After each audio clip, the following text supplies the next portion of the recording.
realmente estranho essa posição, senhor vereador, de uma vez que quem criou esse projeto foi na administração do nosso prefeito Fernando Cunha.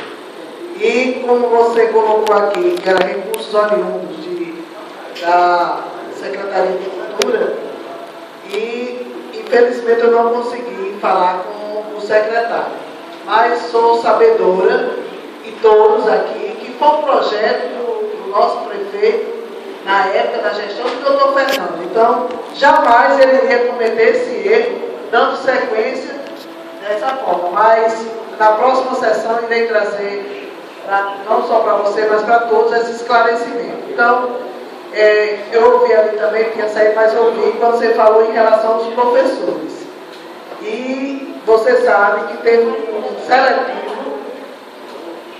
e no seletivo, eu acredito, inclusive, pessoas da sua família que foram dos primeiros lugares. É isso? Então, veja que houve politicagem. Houve, sim, um trabalho sério do seletivo. Todos nós aqui tivemos conhecimento publicamente, quem passou em primeiro, quem passou em segundo. E eu acredito que todos que passaram tiveram uma qualificação para ensinar nas escolas municipais.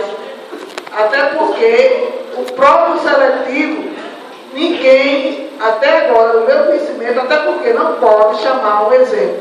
Quem passou em 10º lugar, se só temos 8 vagas. Então, existe toda uma sequência e toda uma preocupação e transparência da secretária Márcia Portela, juntamente com o nosso prefeito Fernando Cunha. Muito obrigado, senhor presidente.